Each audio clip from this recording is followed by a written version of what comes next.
নারী দিবস কেন, তাহলে পুরুষ দিবস কেন নয় আর কি। তারপরে যেহেতু পড়া হলো না, সেই জন্যই তবলা। নাহলে হয়তো কোথাও নার্স হতাম বা কারোর ঘরে, মানে ওই ঘরেই হয়তো বউ হয়েই থেকে যেতাম।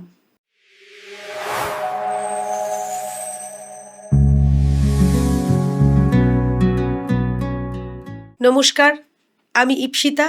আনকাট আড্ডার সমস্ত দর্শককে স্বাগত জানাচ্ছি। আমরা এখানে আড্ডা দিই এমন অনেক মানুষের সঙ্গে, যাদের কাছ থেকে আমরা অনেক কিছু শিখতে পারি। আজকে আমরা আড্ডা দেব এমনই একজন মানুষের সঙ্গে, যিনি সমাজের বাধা ছক ভেঙে নিজের পথ তৈরি করেছেন। আচ্ছা, পারকাশন বা তবলা, খোল, ঢোল, পাখোয়াজ, এই ধরনের বাদ্যযন্ত্র শিল্পী যারা রয়েছেন, আমাদের চোখ বন্ধ করলেই চোখের সামনে ভেসে উঠছেন কিছু পুরুষ শিল্পীর কথা বা পুরুষ শিল্পীর ছবি। কিন্তু আজকে আমি এমন একজনের সাথে বসেছি, তিনি পুরুষ নন। তিনি আমাদের আজকের অতিথি, সুদীপ্তি মাইতি। তিনি তবলাবাদক, বিখ্যাত তবলাবাদক, এবং সেই কাজটা তিনি প্যাশন থেকে করেন। নমস্কার সুদীপ্তি, তোমাকে আমাদের স্টুডিওতে আসার জন্য অনেক অনেক ধন্যবাদ। আজকে সুদীপ্তির কাছ থেকে আমরা সুদীপ্তির লড়াই, প্রাপ্তি, সমাজের কাছে সুদীপ্তির অবস্থান এবং পারিবারিক সামাজিকভাবে তার অস্তিত্ব, কিভাবে সে এই তবলাবাদক হিসেবে রক্ষা করছে, এই সমস্ত গল্প করব। আচ্ছা সুদীপ্তি, প্রথমেই বলি যে এই তবলা বাজানো, এটা তো একটা রেয়ার বাদ্যযন্ত্র মেয়েদের ক্ষেত্রে। তুমি কিভাবে এটাকে পছন্দ করলে বা বেছে নিলে? কিভাবে হলো তবলাবাদক হওয়ার জার্নিটা শুরু? প্রথম পছন্দটা হয়তো ভগবানেরই ছিল, তার জন্য পছন্দটা আমাকে করতে হয়নি। আমার জ্ঞান পড়ার অনেক আগের থেকেই ওটা হয়তো পছন্দ হয়ে গেছিলো। আমার দিদি, আমরা 5 বোন। আমার দিদিভাই গান শিখতেন যে মাস্টারমশাইয়ের কাছে, মাস্টারমশাই গান শেখাতেন। সারেগামাপা শেষ হওয়ার পরে যখন গান শুরু হবে, মাস্টারমশাই বললেন যে তাহলে একটা তবলা কিনুন দাদা, না হলে গানের তালটা ঠিক থাকবে না। তো বাপি বললো তবলা তো কিনবেই। বাপি সাধারণ সরকারি কর্মচারী ছিলেন, কিন্তু বাজাবে কে, আপনি আসলেই বাজাবেন। তো বলে ঠিক আছে আমি বাজাবো, কিন্তু আপনাকে শিখিয়ে দেবো। পুরো সপ্তাহটা তাহলে মেয়ের সঙ্গে আপনার বাজানো হলে তবে গিয়ে তো তালটা ঠিক হবে। বলে বুড়ো বয়সে আবার তবলা শিখবো? তো তারপরেও বাপি একটু শিখেছিল। তারপরে যা হয় রেগুলার ক্লাস চলতো, কিন্তু মাস্টারমশাই যেদিন আসবেন সেদিন আমার এটা বাবা মার কাছ থেকেই শোনা যে তবলা বাজানো বের করানো আছে। আমি গিয়ে তবলার উপরে যেরকম বাচ্চারা করে ধপধপ ধপধপ করছি, মাস্টারমশাই তখনই ঢুকছেন। ঢুকেই নাকি বাপিকে বলেছিল দাদা আপনার এই মেয়েকে আপনি তবলা শেখাবেন। তো আমার বাবার কোনোদিনও কোনো রকম কিছুতে না ছিল না, সেই থেকে তবলা শেখা। তখন বলে আপনাকে যা শিখিয়ে দিয়েছি আপনিই শেখাবেন মেয়েকে। তো আমার প্রথম গুরু হাতে খড়ি তবলায় আমার বাবাই, আচ্ছা, তারপরে আমার মাস্টারমশাই। তাহলে এটা ভীষণই ইন্সপায়ারিং। মানে হ্যাঁ সাধারণত যে প্রথমত তোমরা তো মফস্বলে বেড়ে ওঠা, একদম। তা সেই সময় দাঁড়িয়ে নিজের মেয়ে তবলা শিখবে, এটা একটা পুরুষদের বাদ্যযন্ত্র বলে উনি গণ্য না করে এটা করলেন, এটা কিন্তু একটা বিরাট বড় মানে বিশাল প্রাপ্তি। বড় ব্যাপার। মানে আমার হ্যাঁ, মাকে, আমার দিদিভাই গান শিখতো বলেও মাম্নিকে কথা শুনতে হতো আর কি, যে মেয়েকে কি রেডিও আর্টিস্ট করবি নাকি। তো তবলা তো অনেক দূরের কথা। তো কিন্তু সেটা যে আমরা রাখতে পেরেছি বা বাবা মার সম্মান একটু হলেও রাখতে পারছি, এটা আমার কাছে বিশাল ব্যাপার। নিশ্চয়ই। আজকে ওই জন্য তোমাদের কাছে আসতে পেরেছি, এটাও। আমার বাবা চলে গেছেন রিসেন্টলি, দেখছেন কোথাও ওনারই আশীর্বাদ হয়তো বা আর কি। হ্যাঁ, নিশ্চয়ই নিশ্চয়ই। আসলে বাবা মারা চলে গিয়েও থেকে যান হ্যাঁ একদম, হৃদয়ের মানে একটা আমার কাছে থেকে অন্তঃস্থলে। গেছেন আর কি। নিশ্চয়ই থাকবেনও। আমি বলছি যে এই তবলাবাদক হিসেবে যে তুমি যে প্রতিষ্ঠা লাভ করলে, তার জন্য মানসিক চাপ তৈরি হয়েছে কখনো, বা কোনোদিনও অতটা ভেবে প্রথম তো দেখেছো? ইপসিতাদি আমি কোনোদিনও ভাবিনি আমি তবলা নিয়ে প্রতিষ্ঠিত হব। আহ, জীবনের বিভিন্ন মোড় আর কি। অ্যাকচুয়ালি পড়াশোনা করতাম, তবলা বাজাতাম। এখনকার ছেলে মেয়েদের বা আমাদের স্টুডেন্টদের দেখি যারা এই পরীক্ষা আসছে তবলা বন্ধ, আমাদের ঘরে সেরকম কোনো ব্যাপারই ছিল না। মানে একদম ভোর 4টায় উঠবো, একটু তবলা রেওয়াজ প্র্যাকটিস করব। করব, হ্যাঁ, তারপরে পড়তে যাবো কি পড়বো, স্কুল যাব, এরকমই ছিল। কিন্তু তারপরে তখন আমি কলকাতায় শিখতেও আসি এসআরএতে। তারপরে আমার লাভ ম্যারেজ। তো আমার বিয়েও একটা নাটক হয়ে যাবে আর কি। তো আমরা পালিয়ে বিয়ে করেছিলাম। বিয়ে করার পরে যেটা হয়েছিল সেটা হয়েছিল যে আমার তবলা বাজানো হয়নি তখন আর। যা হয় শ্বশুরবাড়িতে গিয়ে সেটা বন্ধ। তার তখন পড়াশোনাও বন্ধ হয়ে যায়। মানে আমার শ্বশুরমশাই বলেছিলেন যে পড়াশুনো করে চাকরি করে কি আমাকে খাওয়াবি, আমাদের ঘরে বৌমাকে আমাদের পয়সা এনে দিলে তবে কি খাওয়া হবে, এরকম একটা ব্যাপার আর কি। মানে তো সেটা কি তখন তোমার গ্রামের বাড়িতেই বিয়ে হয়েছিল ওই কাছাকাছি? হ্যাঁ, কাঁথিতেই, মানে কাঁথিতেই আমার শ্বশুর বাড়ি, আমার বাপের বাড়ি কাঁথিতেই। তো ওখান থেকে আর ওটা করা হয়নি, তবলাটাও কোনোদিনও করা হয়নি। সবাই অনেকে বলেছে যে তোমার বৌমা তবলা বাজায়, তখন কাঁথিতে একজনই মেয়ে তবলা বাজায়, নাম করা, মানে সবাই চেনে আর কি। কোথাও কম্পিটিশানে গেল ফার্স্ট সেকেন্ড এরকম একটা ব্যাপার থাকতো, ওই জন্যই তো একটু শেখাতে বলো না আমার নাতিকে কি আমার ছেলেকে, এরকম। তখনও ওই এটা কোনোদিনও আমার কাজ পর্যন্ত আসেনি আর কি। কেউ আসলো, ননদরা গান টান করে টুকটাক, আসলো হ্যাঁ একটু তবলা বাজা, ওইটুকু, এর থেকে বেশি কিছু নয়। তো 5 বছর 6 বছর আমার টানা তবলা বন্ধ। যখন আমরা কলকাতা চলে এলাম তখন আমার হাজবেন্ডই প্রথম বলে তুমি তো আবার তবলাটা শুরু করতে পারো। তো ওখান থেকে তো আচ্ছা। সেই রকম ভাবে যে বাধা বলতে সেরকম কিছু ওই আর কি, ওইটা একটা। তো ওই বাধাটাই কোথাও উঠতে বোধহয় সাহায্য করেছে। হ্যাঁ, সেটা তো নিশ্চয়ই। যত আমরা হ্যাঁ, ধাক্কাটা আর ধাক্কা কি। খাবো ততই আরো শক্ত হুম। হব, এটা তো একদম আজকে সত্যি বলতে গিয়ে কথা। পুরোনো কথা মনে পড়ছে না, তো ওগুলো আমাকে আমি ভাবতেও চাই না। না, মাঝে মাঝে পুরনো কথা বলা বা স্মৃতিচারণ করা হ্যাঁ, তো নিশ্চয়ই দরকার। আমরা তাহলে একটু সুদীপ্তির তবলা শুনে নিই। সুদীপ্তির তবলাটা না শুনলে পরে দর্শকদেরও জানাতে পারবো না যে ও কি ধরনের প্রতিভাবান একজন শিল্পী, সেটা আমরা একটু দেখি।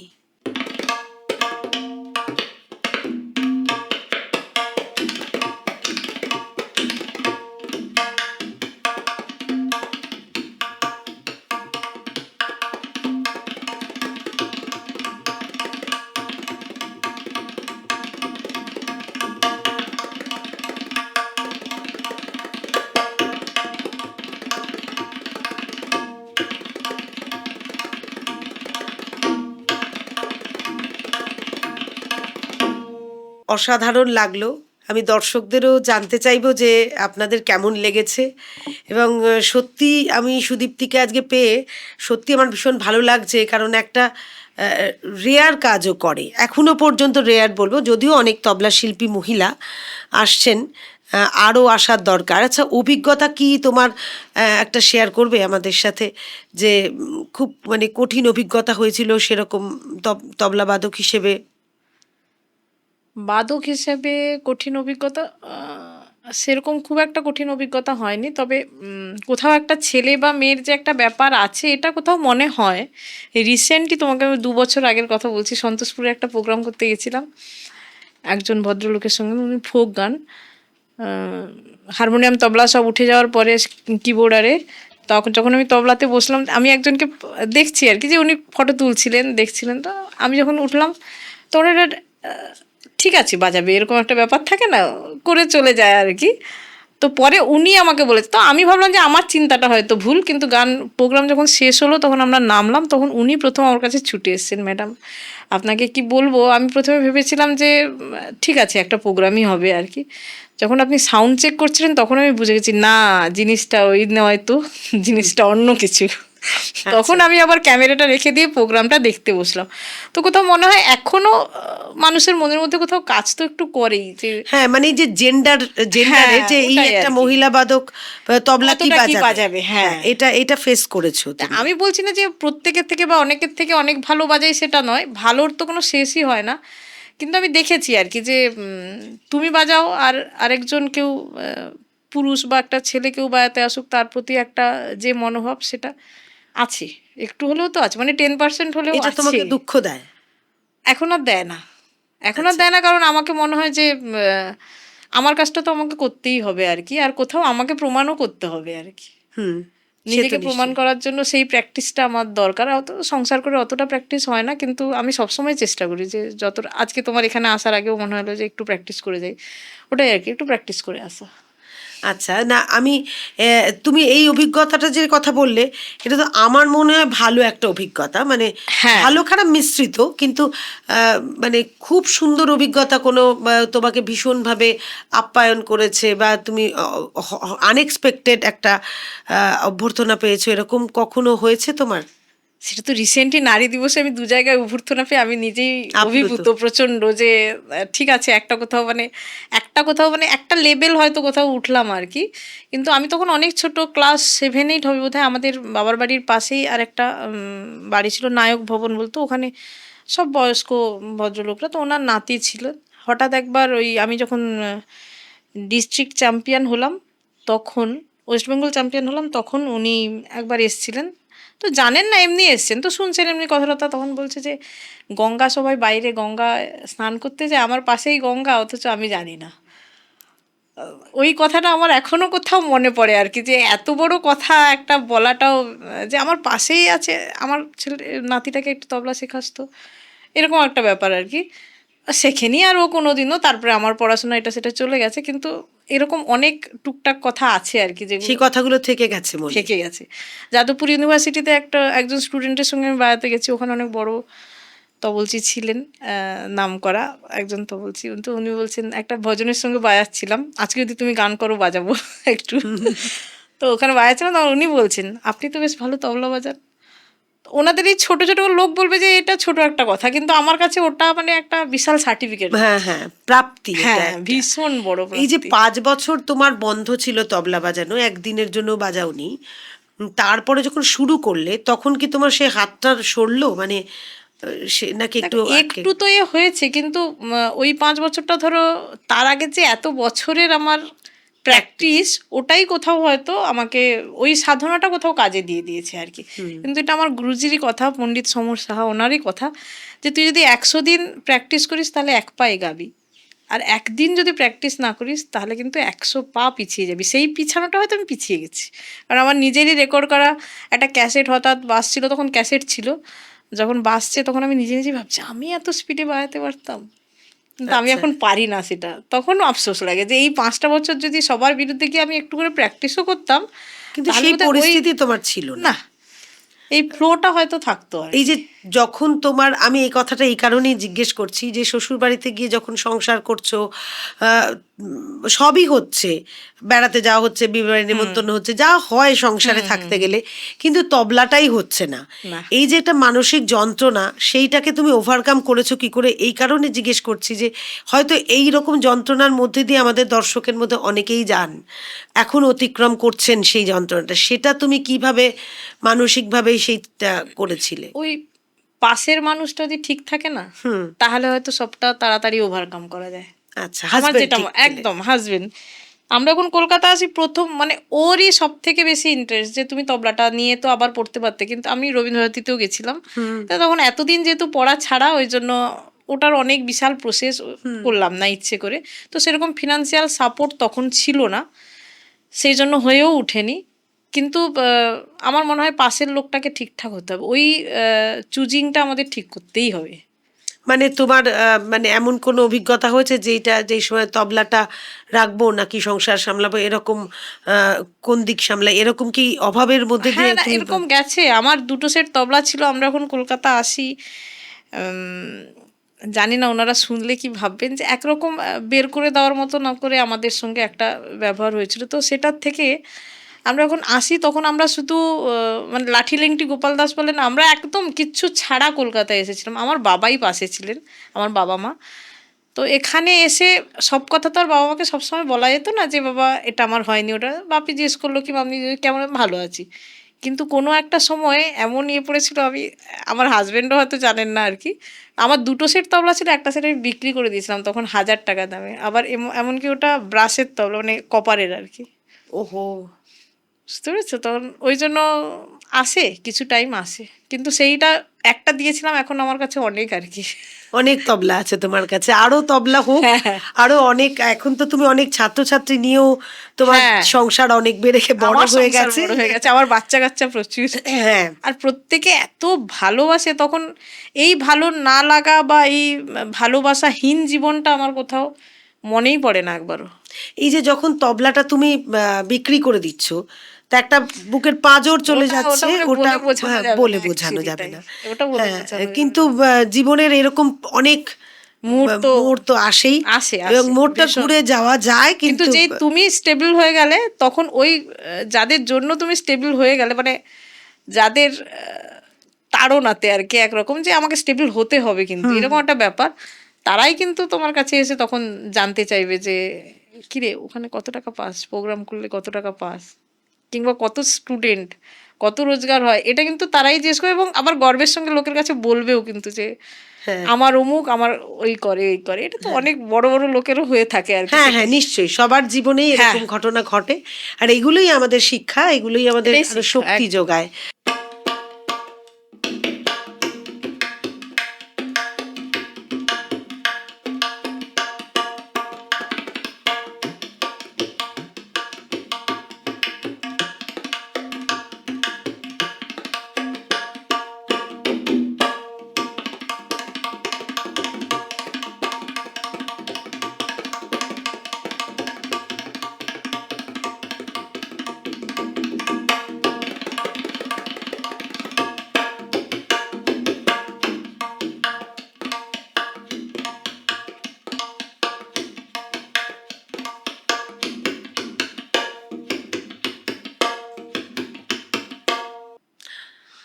আমরা আবার সুদীপ্তির অসাধারণ একটা পারফরমেন্স শুনে নিলাম। সুদীপ্তির বাজনা এবং ওকে দেখে যে কনফিডেন্সটা তৈরি হলো বা তৈরি হয়, অন্তত আমার ব্যক্তিগত মতামত, যারা তবলা বাজান না বা বাজাবেন নাও, তারাও কিন্তু ওর যে একটা অদ্ভুত কনফিডেন্স আছে সেইটা কিন্তু খুব শক্তি যোগায়। আপনারা যারা দেখছেন তারা আমার সাথে একমত হলেন কিনা অবশ্যই জানাবেন। আচ্ছা একটা কথা এটা আমারই মাথায় এলো যে ধরো এই বাদ্যযন্ত্র যে তুমি বাজাচ্ছ সেটা পুরুষদের বাদ্যযন্ত্র হিসেবেই প্রতিষ্ঠা পেয়েছে। যেমন ফুটবল মেয়েরাও খেলে, কিন্তু ছেলেরাও তো ছেলেরাই বেশি খেলে বলে আমরা জানি। তা এই তুমি যে এই একটা পুরুষদের বাদ্যযন্ত্র সো কল্ড বাজাচ্ছ, তাতে কি একটু পুরুষালী হয়ে যাও? মানে মনে হয় কি তুমি একটু আমার মধ্যে তো আছে, আমি ভীষণ ডমিনেটিং হোক। আমার ছেলে যখন খুব ছোট, পাড়ার বাচ্চারা দেখতে আসে, দেখি তোমার তবলা হাতে তোমার ছেলেকে মারছো কিন্তু লাল হয়ে যাবে, কাউকে একটু একটু এরকম করে দিলে, কি লাগলো তোমার হাতে, এত লাগে, তুমি তবলা বাজাও লাগে, এটা আমার আছে। মানে কোথাও আমার হাজবেন্ড ভয় পেয়ে গেলেও আমি ভয় পাই না, মানে এমন কোথাও আর কি যে আমাকে যেতে হবে না, আমি মরবো কিন্তু মেরে মরবো আর কি। আমি জানি যে আমার হাতের একটা থাপ্পড় খেলে লোক তো অন্তত অজ্ঞান তো হবে, আচ্ছা এটা আমার মনে হয় আর কি কোথাও। ওই জন্য আছে, আমি একটু আমার মধ্যেই আমাকে এটাও জন্ম থেকে হয়তো আর কি নির্ধারিত। আমি যখন হব মা বলছে তখন বামুন ঠাকুররা তখন আসতেন, যে বলতেন জ্যোতিষের মতো আর কি, বৌমা দেখো তোমার এবারে ছেলে হবে। আচ্ছা হ্যাঁ, তো আমি যখন হয়েছি বামনি তখন ইয়ার্কি করি, আমার ঘরে আবার ছেলে মেয়ে বলে কোনো ব্যাপার ছিল না তখন। ওই ঠাকুরমশাই যাচ্ছেন, আমাদের ঠাকুরমশাই দেখে যান আমার ছেলেকে, এসছে তখন বলছে দেখেছো আমি বলেছিলাম না ছেলে হবে, তখন মামনি দেখাচ্ছে যে না না আমার মেয়েই হয়েছে আর কি। তো আচ্ছা সেখান থেকেই কোথাও আমি বাবার ছোট হয়ে যাওয়া ফুল প্যান্ট পরতাম, হয়তো আমার মধ্যে ওই ব্যাপারটাই ছিল আর কি, হয়তো মানে আমি বলি না সব ডেস্টিনি। আমার এখন মনে হয় যত বয়স বাড়ছে তত আমি আধ্যাত্মিক হয়ে যাচ্ছি আর কি, আমার কাছে মনে হয় আমাকে এটা হওয়ারই ছিল। হ্যাঁ মানে ওই দিকেই বোধহয় নিয়ে যাচ্ছে আর কি, ওই জন্য আমার মধ্যে একটু পুরুষ পুরুষ ভাব আছে আর কি। আমাদের এপিসোড আপনাদের কেমন লাগছে আপনারা বারবারই আমি বলি যে জানাবেন। আর সেরকম কিছু জানতে চাইলে বা আপনাদের কিছু প্রশ্ন থাকলে কমেন্টে অবশ্যই লিখে জানান। আর যদি মনে হয় যে সুদীপ্তির মতো আপনার সন্তান বা আপনার মেয়ে কন্যা সন্তান তবলা বাজাবেন, তাহলে অবশ্যই সেই রকমই যোগাযোগ করবেন, এবং কোনো কিছুই ছেলে মেয়ে বলে আলাদা করে নির্ধারিত এখন তো করাই উচিত নয়ও তাই। সুতরাং কোনো অসুবিধে নেই, সাহস করে সব কিছুই করতে পারে, এইটাই আমরা সুদীপ্তির কাছ থেকে শিখছি।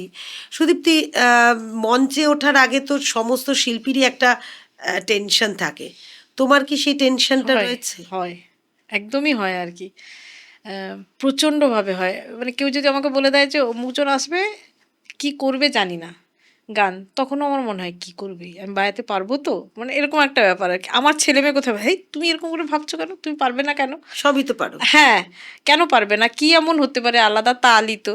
কিন্তু কোথাও একটা চাপ থাকে, আসলে ওটাই হচ্ছে তোমাকে নিজেকে তুলে ধরার যে চাপটা তোমারও বোধহয় থাকে, আমার যেটা মনে হয় আর কি, কোথাও স্টেজ পারফরমেন্স করতে স্টেজে গেলে। ওঠার আগে তো একটা হ্যাঁ হাত ওই পা ঠান্ডা হয়ে ঠান্ডা যায়, হয়, ওটা আবার কিচ্ছু যখন করার নেই। কন্টিনিউ হয় তখন ওটা হ্যাঁ আবার মানে সরগরম কিছুক্ষণ হয়। চলার পরে আবার মনে হয় যে ঠিক আছে, ঠিকই তো চলছে, সাউন্ডটা ঠিক পাচ্ছি, হ্যাঁ বাজনাটা ঠিক শুনতে, কোথাও আবার নিজে স্যাটিসফাইড হয়নি কিন্তু লোক বলছে ভালো, তো তাও মনটা খুঁতখুত হয়ে যাবে, না আজকের প্রোগ্রামটা ভালো হলো না, হ্যাঁ। এরকম একটা ব্যাপারও হয়ে যায় আর কি। আর তোমার মানে এই আগামী যে স্বপ্ন তৈরি করছো, মানে ছাত্রীদের, তার মধ্যে ছাত্রীর সংখ্যা কি আছে? ছাত্রীর সংখ্যা বেশ ছিল, মানে আমার প্রথম ছাত্রী যে কলকাতায় এসে, সে আমার ছাত্রী প্রথম। আচ্ছা। হ্যাঁ, মানে আমি স্টেজ থেকে নেমেছি, আমাকে বলল যে, "বৌদি আমাকে একটু তবলা শিখিয়ে দেবে?" "হ্যাঁ, শিখিয়ে দেবো।" শেখাবে তো? আমি বলছি, "হ্যাঁ রে বাবা, আমি যা শিখেছি তোমাকে তাই শেখাবো।" ও এখন শেখে না, কিন্তু আমার প্রায় প্রোগ্রামে ওকে আমি ডাকি। কোনো বড় প্রোগ্রাম হলে যে, "মনা এসো কিন্তু আমার সঙ্গে একটু বাজিও।" তারপরে অনেক এখন চলে গেছে ওরা। ওরা 2 বোন শিখতো। আমাকে দেখে আমি একটা ফ্ল্যাটের নিচে সরস্বতী পূজায় প্রোগ্রাম করতে যেতাম। ওখানে প্রোগ্রাম শেষ হওয়ার পরে একজন বৌদি বলল, "তোমাকে দেখে আমার মেয়ের খুব তবলা বাজাতে ইচ্ছে হয়েছে। ও তবলা আচ্ছা, শিখবে।" আচ্ছা। কোথাও আমি একটা ইন্সপায়ার তো বটে, আমাকে দেখে লোক ইন্সপায়ার হয় হ্যাঁ, আরকি। হ্যাঁ, হ্যাঁ। হয়তো যে শিখুক, আমার মেয়েটাও শিখুক একটু। হ্যাঁ, হ্যাঁ। কন্টিনিউ করতে পারে না মেয়েরা, মেয়েদের এটাই এখন। আর এখন তো পড়াশোনাটা এমন একটা লেভেলে চলে গেছে যে মেয়ে ওই হোক বা চাপটা ছেলে হোক, সামলে, ওই হ্যাঁ। চাপটা সামলে করাটাই এখন সেটা সবকিছুর ক্ষেত্রেই সবকিছুর হয়, ক্ষেত্রে, হ্যাঁ। সবকিছুর ক্ষেত্রেই। আচ্ছা, এইরকম কোনো প্রোগ্রাম তুমি করেছো যে যেটা মানে চোখে জল এনে দেয় বা তোমার জীবনের মানে স্মৃতির পাতায় একটা ভীষণ উজ্জ্বল হয়ে রয়েছে, এরকম কিছু মনে পড়ে?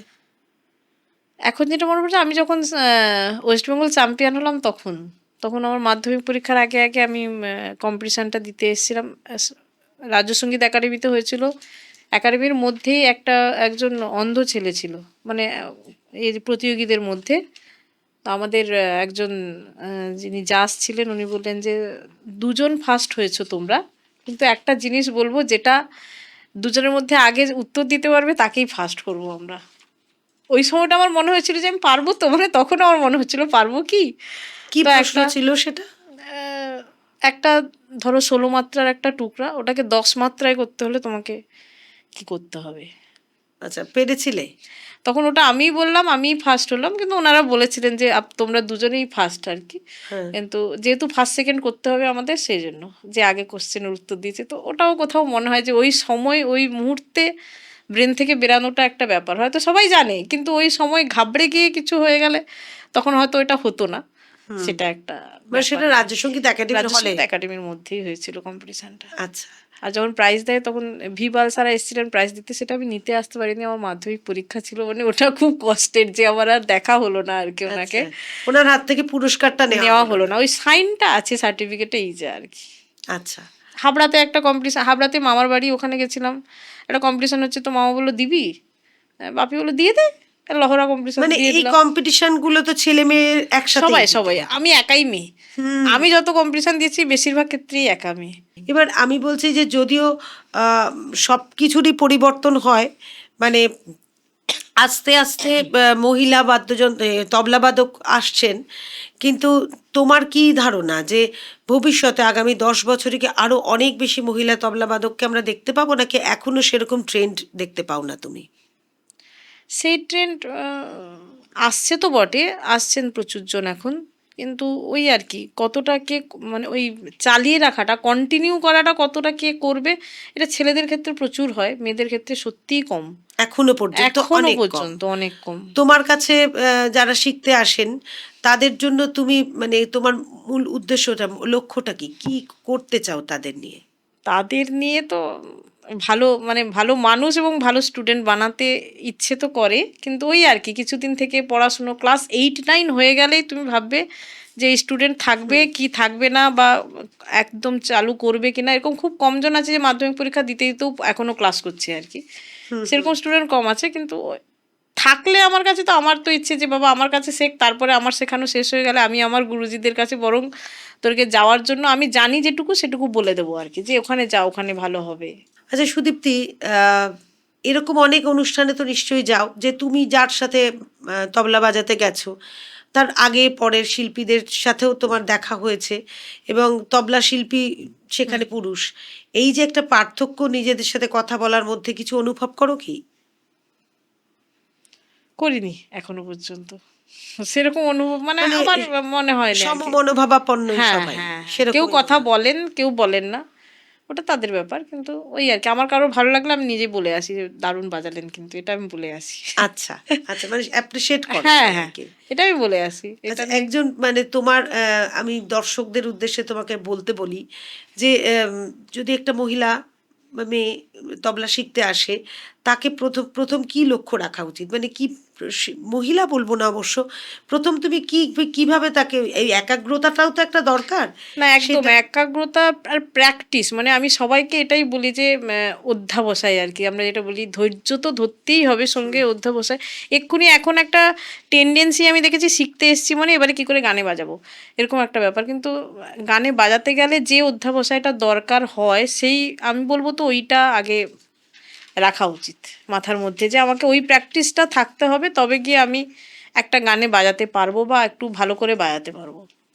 সুদীপ্তির কথায় যদি উৎসাহিত হন আর কখনো যদি মনে হয় আপনার মেয়েটিও তবলা বাজানো শিখুক বা আপনি, তাহলে অবশ্যই সুদীপ্তির সঙ্গে যোগাযোগ করতে পারেন। আমরা ডেসক্রিপশন বক্সে সুদীপ্তির নাম্বার দিয়ে দিচ্ছি, চাইলে আপনারা সকলেই সুদীপ্তির সঙ্গে যোগাযোগ করতে পারেন।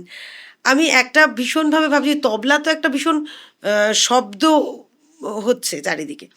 এবার এরকম কি কখনো তোমার মানে অভিজ্ঞতা হয়েছে যে শব্দ বা অনেকটা সময় ধরে করছো, পরিবারের অসুবিধা হচ্ছে, এই কি দরকার এসব, এরকম কিছু শুনেছো কখনো? শুনেছি বলতে এমনি সময় যখন বাবার বাড়িতে ছিলাম, তখন তবলা নয়, যেহেতু তবলা বাজাই দেখবে সবসময় একটু হাতটা চলতে থাকে টেবিল টেবিলে কর করছে, তো মা বলতো সারাক্ষণ টকর টকর টকর টকর করে করতে আছে। এখন বলে যে কেন বলতাম, যাক ভালো। শ্বশুর বাড়িতে এলাম, ওখানে তবলাটা বাজাতে পারতাম না, সেটার একটা যন্ত্রণা মনের মধ্যে থাকতো, যে কোথাও গান হচ্ছে কিন্তু আমি বাজাতে পারছি না আর কি। ওটার একটা যন্ত্রণা আলাদা রকম। শুনতে পেলেও কোনো সময় একবার এসেছিল আমার বিয়ের পরে পরে ননদ এসেছিলেন, তখন তবলা বাজাচ্ছিলাম বা করছিলাম, গান করা হচ্ছিল যখন, তখন মনে হচ্ছিলো যে এই টাইমটা যদি আরও একটু লেন্দি হতো তাহলে বোধহয় আরও ভালো হতো আর কি। এখন হয় যেটা, আমি যখন সব বাচ্চাদের নিয়ে বসি তখন আবার পাশের বাড়ি থেকে আমাকে কেউ বলে না, কিন্তু পরে সবার তার কান থেকে শুনি, মুখ থেকে শুনতে পাই আর কি, যে অনেক তবলা বাজছিল, বাবারে কি আওয়াজ। মানে এই যে একটা ব্যাপার, শ্রুতি মধুর বলে তো কিছু একটা ব্যাপার আছে, সেই ব্যাপারটাও লোকের এখন কানে লাগে। এটা আছে কিছু কিছু জায়গায় এখনো।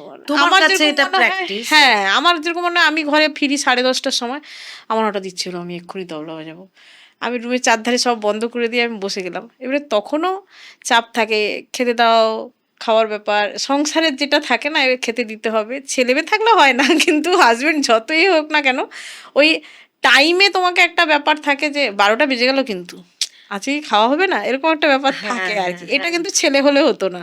মানে আমি রিসেন্ট একজনের কাছে যাচ্ছিলাম, প্রবীর স্যারের কাছে, একটু তবলার জন্যই। স্যার বলছেন যে আমি তো বসলে আমার টাইমেরই ঠিক থাকে না, মেয়ে ডাকতে আসে কি বউ ডাকতে আসে খেতে, আমি বলছি আপনার মেয়ে বউ আছে আর আমি হচ্ছি মেয়ে আর বউ দুটোই, ওর জন্য আমাকে ওটা ভাবতে হয়, উল্টো দিক আর কি আমার জন্য। তো ওটা হয়, এটা তো একটু বটেই, সাউন্ডটা কারণ হয় সংসার সামলে সবকিছু। সন্তান পালন করার পর এই ধরনের একটা মানে কাজ করা সত্যিই খুব ডিফিকাল্ট। Thank god. হ্যাঁ, এটা এটা তো আমাদের সবাইকেই এই পথটা দিয়ে চলতে হয়। এটা ভীষণই কঠিন ব্যাপার, কিন্তু আমরা কঠিনটাকে সহজ করে নিই, একদম। নিজেদের মতো করে তৈরি করে নিই। তবলা কি তোমাকে তোমার আত্মপরিচয় বহন করে, মানে তোমার কি মনে এখন হয়? তো তাই, হুম। মানে কেউ হয়তো আমাকে চেনে না কিন্তু তবলা দিদি বলে নাম সেভ করা আছে। মানে আচ্ছা, আমার নামটা হয়তো জানে না কিন্তু তবলা দিদি বলে সেভ করা আছে, এটা তো হয়। মানে তবলাই তোমাকে হ্যাঁ তবলাই আমার পরিচয়, এখন তবলাই আমার পরিচয়। এটা কিভাবে এনজয় করছো তুমি? ভীষণ, মানে এটা একটা গর্বের জায়গা আমার, এটা এনজয়ের কোনো ভাষা দিয়ে আমি বলতে পারবো না আর কি। ভাবি এখন শুধু যে বাবা মা এটুকু শিখিয়েছিল বলে কোথাও নিজেকে প্রতিষ্ঠিত করা এবং নিজের পরিচিতি বাড়ানো, দুটোই তবলার জন্যই সম্ভব হয়েছে। আচ্ছা, তার মানে কি মহিলা বলে তুমি বেশি অ্যাডভান্টেজ পাও, পাই, এরকমও কখনো? পাই মানে এখন পাও? এখন পাই বলতে, দুজন বাবা মা দুজন অফিসে চাকরি করেন, মেয়ে ঘরে থাকে কি ছেলে ঘরে থাকে, ওর গানের সঙ্গে একটু তবলা বাজাতে হবে কি তবলা একটু শিখবে, যে তুমি একটু একজন মহিলা বলেই আমার সুবিধা, আমি ছেড়ে দিয়ে, মানে আমি অফিস থেকে ফিরবো তার আগে ছেলে মেয়ে কেন একটু ফোন ঘাঁটবে বা কিছু করবে, তাহলে একটু তবলা শিখুক কিংবা গানের সঙ্গে একটু তবলা বাজিয়ে সঙ্গত করে দিয়ে আসো। এটা তো মেয়ে বলেই আমার আমার কাছে ভীষণ এটা প্রায়োরিটি আর কি। আর এটা আমি জানি, যে এটা ব্যক্তিগতভাবে জানি তোমাকে চিনি বলে, যে যখন যেখানে তবলা বাজিয়েছো সে তারা মানে পার্মানেন্টলি তোমার সাথেই বাজাতে চান, এবং যে কোনো অর্গানাইজার্স হ্যাঁ বা এটা হয়েছে। ইন্ডিভিজুয়ালস, মানে কোনো ব্যক্তি সেও তোমাকেই চান। আর যদি কোনো কোনো একটা পাড়া পুজোর ফাংশন ইত্যাদিতে হ্যাঁ, মানে তোমাকে আমি ছাড়া যেখানে যখন ঢুকেছি ভগবানের কৃপায় ওটা পার্মানেন্ট হয়ে গেছে। হ্যাঁ, হয়েছে আর কি, ওটা পার্মানেন্ট হয়েছে। এটাও আমার বাবা মার আশীর্বাদ, ভগবানের আশীর্বাদ। স্কুল যে খুলবে ঠিক করলে সেটা কতদিন আগে ঠিক করেছো এবং কি এটা না অনেক আগে ঠিক করেছিলাম, কিন্তু ওই আর কি যেটা হওয়ার সময় যখন হবে তখনই হবে। আমার স্কুল 9 বছর হয়ে গেল, যখন খুলবো তখনও আমরা আমি আমার বাড়িতে, আর যে গান শেখান উনি ওনার বাড়িতে। তো ওই ওই দিদির সাথে আমি শান্তিনিকেতন প্রোগ্রাম করতে গেছিলাম দোলে। তার একটা আগে একটা প্রোগ্রামে আমাদের সঙ্গে পরিচয় দুজনের। তো ওনার গান শুনে আমার ভীষণ ভালো লেগেছে। আমি মঞ্জুবাদি তুমি কি গান শেখাবে? তো বলছে শেখাবো, কিন্তু আশেপাশে এত স্কুল কে শিখতে আসবে সুদীপ্তি আমাদের কাছে। আর ঠিক আছে চলো না শেখাই, যে আসবে তাকেই শেখাবো, তা অসুবিধা কোথায়। সেই একটা আলোচনা হয়েছিল, তারপরে শান্তিনিকেতন প্রোগ্রাম করতে গেলাম, প্রোগ্রাম থেকে এলাম। তো হঠাৎ দুপুরবেলা বসে আমাদের মনে হচ্ছে যে একটা স্কুল যে খুলবো তার নাম কি দেবো। তা আমি আর ছেলে বসে গেলাম খাতা পেন নিয়ে যে নাম কি দেবো। তারপরে হঠাৎ মনে পড়লো না, আমাদের একজন আমার গুরুদেব আছেন আমাদের পরিবারের। তো ফোন করলাম, বাবু আমরা এই কোনো স্কুল খুলতে চাইছি, একটা নাম কিছু বলুন। তো তখন থেকেই শুনে বললেন সুর তরঙ্গম দাও। সুর তরঙ্গম নামও হয়ে গেল, খাতা পেনে নাম হয়ে গেল। তারপরে আমরা ছাপালাম, যে একটু কাগজে করে দেওয়ালে দেওয়ালে দেওয়া। সেই 9 বছর আগে আমার মনে আছে ওই অ্যাডভার্টাইজ দেখে একজন এসেছিল, একজন মানে একটা গানের স্টুডেন্ট নিয়ে আমরা গান শুরু করেছিলাম স্কুল। আজকে থ্যাংক গড যে আমরা মোটামুটি 100 জনের কাছাকাছি স্টুডেন্ট এখন, বাহ। গান তবলা সব মিলিয়ে। এখন আবার সিনথেসাইজার, নাচ, ড্রয়িং এগুলো সব যোগ হয়েছে, চলছে আর কি। এটাও খুব একটা ভালো, খুব হ্যাঁ। ভালো। আসলে এই জার্নিটা ঠিক যখন শুরু করতে যায় মানুষ কিছু, তখন প্রথমেই যে একটা আমাদের কাছে আরও অনেক যারা আসেন অতিথিরা, তারাও বলেন শুরুটা করলেই যে সবসময় বিরাট বিরাটভাবে না। ফ্লারিশ করবে সেটার জন্য অপেক্ষা করতে হয়, আমাদের সবাইকেই তাই করতে হয়। সেই অপেক্ষা এবং ধৈর্যটা কিন্তু বিশাল বড় ব্যাপার। ও মানে সুদীপ্তির কাছ থেকে এটা শিখছি যে ধৈর্য ধরে সব কিছুতেই টিকে থাকতে হয় আর কি, তবেই কিন্তু আসলে ফল পাওয়া যায়। সুদীপ্তি মানে সব কথার মধ্যেও একটা কথা বারবার তুমি কথা প্রসঙ্গেও হচ্ছে এবং ক্যামেরার ওপ্রান্তেও তুমি বলেছো একজনের কথা, সে একজন পুরুষ, সে হচ্ছে তোমার ছেলে। তোমার এই উত্তরণের পথে এই পুরুষ মানুষটি কিভাবে তোমাকে জড়িয়ে তোমার উত্তরণের পথে উঠতে সাহায্য করলো? আমার উত্তরণের পথে দুজন পুরুষ, আমার হাজবেন্ড আর আমার ছেলে।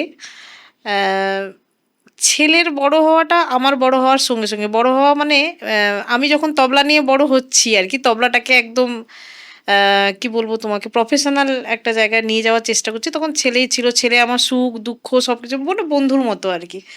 তো যখন তখন আমার মেয়ে থাকতো আমার বাবার বাড়িতে, মেয়ে যখন হয় তখন মেয়ে বাবার বাড়িতে থাকতো। তো ছেলেই যখন সব সময় আছে সব কিছুতেই আর কি, ও তবলাও শিখতো, ওকে আমি শেখালাম না, বারবার বলতো দেয় প্র্যাকটিস করতে বস, প্র্যাকটিস করতে বস। আমার বাবা মা কোনোদিন আমাদের বলেনি প্র্যাকটিস করতে বস, তো ওকে ওই জন্য তবলা শেখায়নি। পরে ওর মনেও হয়েছিল যে মা তোমার কাছে একটু তবলাটা শিখলে ভালোই হতো। ও আবার এরকমই পুরুষ, মানে এমন ছেলে, ওর মা তবলা বাজায়, মাকে তবলার জন্য একটা স্ট্যান্ড কিনে দিতে হবে, মাকে একটা হ্যান্ডসনি কিনে দিতে হবে। দেখি মা দাঁড়াও এটা হলে তোমাকে আমি ওটা কিনে দেবো, মানে তবলা সংক্রান্ত যা থাকে আর কি সব খোঁজ রাখে। সব খোঁজ রাখে। এবং যে আমি তো সাজতেই পারি না রে, আজকে পডকাস্টে যাবো, তাহলে কি তোমাকে সাজতে হবে না, তুমি যেরকম তুমি সেরকম করেই যাবে, মানে এই এই ব্যাপারটা ওর কাছ থেকেই আসে আর কি। মানে বিশাল বড় একটা ইন্সপায়ার আমার জন্য। আমার মেয়েও মানে এখন মেয়ে এসছে আমার কাছে, আমার বাবা অসুস্থ হওয়ার পরে মেয়েকে নিয়ে চলে আসি। ও সব ক্ষেত্রে তুমি একটু লিপস্টিক পরলে না, এ উল্টো আর ও উল্টো আর কি, মানে যেটা আমি পরি না সেটা করতে পারবো না, কিন্তু কখন আছে, কটার সময় যাবে, কি পড়বে, আজকে তোমার প্রোগ্রাম আছে না, তোমার ক্লাস আছে না, আমি একটু শুয়ে পড়লেও তোমার ক্লাস আছে বেরাও, বলছিলে 5টায় ডেকে দিতে, এই ব্যাপারগুলো আছে। মানে আমার জীবনে দুজন, মানে সবাই বলে যে একজন পুরুষের পিছনে একজন নারীর থাকা বেড়ে ওঠার জন্য, কিন্তু আমি সেদিনও একটা প্রোগ্রামে বলছিলাম যে আমার পিছনে কিন্তু পুরুষই, আমার বেড়ে ওঠার জন্য পুরুষ। Very good. মানে এই স্বীকারোক্তি আর এখন খুব বেশি নারীবাদী কথাবার্তার মাঝে মানে এটা দরকার পড়ে না, একদম পড়ে না যে এই যে পুরুষদের জন্য তুমি পুরুষ স্বীকার বা করলে। নারী সেটাতে মানে খারাপ হওয়ার হলে সেটা পুরুষও হবে আবার নারীও হবে আর কি। আমি কোথাও ওই জায়গাটাতে থেকেই নারী দিবসেও বলেছিলাম যে নারী দিবস কেন, তাহলে পুরুষ দিবস কেন নয় আর কি। সেই জন্য তাহলে আমার পিছনে যদি থাকতে পারে এরকম 1000 জনের পিছনে থাকতে পারে, সেখানে কোথাও আমাকেও আমাকেও সেই জায়গাটাতে দাঁড়াতে হবে যে আমিও এইরকম, তার জন্য কোথাও আমার সাপোর্টটা আসে, নিশ্চয়ই, সেটাও আসতে হবে যে আমি আমার 90% কিন্তু আমার সংসারের জন্য দিয়ে দিই। মানে সব কিছু করে এসেও একটা রান্না করে খেতে দেওয়া, আজকে এটা খেলো না, আজকে রাত্রিবেলা একটা কিছু হয়ে গেছে, ঠিক আছে আজকে পরের দিন সকালবেলাটা ভালো করে ছেলে মেয়ে খাবে, কি হাজবেন্ড আছে হাজবেন্ড খাবে, এই ব্যাপারগুলো আমি দেখেও এটা করি বলে কোথাও তারাও এটা দেখে আমার যুদ্ধটা, ওই জন্য ওরাও হয়তো আমার হয়তো না করলেও সাপোর্ট করতো, জানি না, কিন্তু ওইটাই আর কি, কোথাও আমার আমিটাকেও কোথাও বের করতে হবে তোমাকে। নিশ্চয়ই, মানে এইটা তো মানে কম্প্রোমাইজ, স্যাক্রিফাইস এইসবের ব্যাপার না, না। এটা একসাথে পথ চলা, শুধু তো আমি নেবো এটাই বললে হবে না, আমাকে কিছু দিতেও হবে। দিতেও হবে। একদম সত্যি কথা, কারণ আজকের দিনে দাঁড়িয়ে এত নারীরা সব পারে বা এই করতে করতে আমার মনে হয় কোথাও যে এই পুরুষদের সম্বন্ধে মিনিমাম স্বীকারোক্তিটা, মিনিমাম ভালো কথা করে না বলাটাও আর কি। দরকার। এমনকি আমি না এখানে হলে আসছি, কিন্তু আমার balance হাজবেন্ড হারিয়ে বলছে শোনো তুমি কিন্তু আমার সম্পর্কে একটু খারাপ কথা বলবে, কেন না বললে কিন্তু একটু লোক বেশি দেখবে। আমি বলছি লোকের দেখার দরকার নেই, আমি যেটা বলবো সেটা সত্যি কথাটাই বলবো আর কি, তার জন্য আমার লোকের দেখার দরকার নেই। যাবে। নতুন করে বলার কিছু নেই, সুদীপ্তির তবলা সবসময় ভালো লাগে। আর একটা জিনিস আমি সুদীপ্তির কাছে শুনেছি, যখন যেরকম গান হয়, কখনো পাখোয়াজ স্টাইলে, কখনো খোল, কখনো ঢোল বা নর্মাল তবলা, ও খুব অবলীলায় বাজাতে পারে এবং সত্যি ওর হাতটা ভীষণই মিষ্টি, আমরা যেটা নর্মালি বলে থাকি। আচ্ছা সুদীপ্তি, তুমি যদি ধরো তবলা বাজাতে না না বাজালে, বা ওই শ্বশুরবাড়ির ট্রেনটাই তুমি বজায় রাখলে, 5 বছর না দীর্ঘ 15-20 বছর তবলা বাজানো তোমার আর হলো না, তাহলে তুমি মানে কল্পনা করতে পারো যে কি করতে? ঘরের বই হয়ে হয়তো থেকে যেতাম, আর যদি বিয়ে না করতাম, বিএসসি অনার্স নার্সিং পড়বো সব রেডি হয়ে গেছিলো আর কি। তারপরে যেহেতু পড়া হলো না, সেই জন্যই তবলা, নাহলে হয়তো কোথাও নার্স হতাম বা কারোর ঘরে, মানে ওই ঘরেই হয়তো বউ হয়ে থেকে যেত। তো তোমার এই তবলার যে এতটা প্রতিভা পুরোই চাপা পড়ে থাকতো। হ্যাঁ, সেটা তো বহু কেউ মানুষের- জানতেও পারতো না, বুঝতেও পারতো না তখন। আর কাকে বা তুমি গিয়ে বলতে যে আমি তবলা বাজাতাম, এটা তো তোমাকে বলতে হবে তাহলে আর কি। হ্যাঁ, গিয়ে মানে হতো না, মানে 5 বছরেই আমি যে লসটা করেছি নিজের হাতের, সেটা 15 বছর হলো তো আরোই দেখতে পেতাম না কোথাও কোথাও। হ্যাঁ, মানে আমাদের ঘরে ভাবতেও ঘরে চাই হয়তো না, এরকম- মানে ভাবতেও চাই না। ঘরে ঘরে এরকম অনেক শিল্পীরা রয়েছেন যাদের প্রতিভা এইভাবেই হয়তো শেষ হয়ে যাচ্ছে, সেটা সত্যি খুব দুঃখজনক, হয়তো আমরা জানতেও পারছি না। যদি এই পডকাস্ট থেকে আপনাদের কখনো মনে হয় যে আরেকবার উঠে দাঁড়াই, আরেকবার ফিরে তাকাই, ঘুরে দাঁড়াই, তাহলেও আমাদের এটা সবচেয়ে বড় পাওনা হবে বলে আমার মনে হয়। সুদীপ্তি 5 বছর তবলাটা ছেড়ে দিয়ে আজকে সুদীপ্তির অনেক স্টুডেন্ট, সুদীপ্তি অনেক মঞ্চ করে এবং অনেক অনেক মানুষের ভালোবাসা অর্জন করে চলেছে, এবং শুধু তাই নয়, এখনো সম্বর্ধিত হচ্ছে অনেক জায়গায়। এটা আমার ভালো লাগছে, সত্যি এটা অনেকটা বড় পাওয়া। সুদীপ্তির কাছে লাস্ট একদম শেষ প্রশ্ন আমি করছি, যে তুমি একটু মহিলাদের জন্যই বলো, বা যারা শিখতে চাইছেন, পুরুষরা তো তবলা বাজানো শেখেনি, কিন্তু মহিলাদের জন্য বলো, মানে আমাদের দর্শকদের দিকে তাকিয়েই বলবে যে তোমার একটা বার্তা দাও। বার্তা বলতে যারা এখনো বলবো যে গান, তবলা, মানে এই জগৎটা, এই শিল্প জগৎটা মানুষকে অনেক শান্তি দেয়। আর কোথাও অন্য গসিপ, কার ঘরে কি করছে এগুলো করতে তো এক মানে না করে, বরং এগুলোতে আসুন, কোথাও মানসিক শান্তি থাকবে। সেটা তবলা হোক, গান হোক, নাচ হোক, যাই হোক, শিখুন, নিজে আনন্দ পান, অপরকে আনন্দ দিন, এটাই। আর ভালো থাকুন, সুস্থ থাকুন। আজকের আড্ডা থেকে আমরা একটা জিনিস শিখলাম, খুব স্পষ্টভাবে শিখলাম, যে প্রতিভার কোনো জেন্ডার হয় না, বা বাদ্যযন্ত্রের কোনো লিঙ্গ হয় না, থাকে শুধু সাধনা আর অধ্যাবসায়, ভালোবাসা। একজন মহিলা হয়ে তবলার মতো একটি কঠিন বাদ্যযন্ত্রকে বেছে নিয়েছেন শুধু ভালোবেসে, আনন্দের সাথে। সঙ্গীত চর্চা এটা একটা স্টেটমেন্ট। আসুন সবাই মিলে নিজের স্বপ্নকে বাঁচিয়ে রাখি। আনকাট আড্ডার সকল দর্শককে আমার তরফ থেকে অসংখ্য ধন্যবাদ জানাচ্ছি। সুদীপ্তিকে আজকে পেয়ে সত্যিই আমাদের ভীষণ ভালো লেগেছে। আপনাদের ভালো লাগলে আপনারা অবশ্যই কমেন্ট বক্সে জানান। এপিসোডগুলো ভালো লাগলে আপনারা কিন্তু আমাদের চ্যানেলটিকে সাবস্ক্রাইব করুন আর লাইক করুন।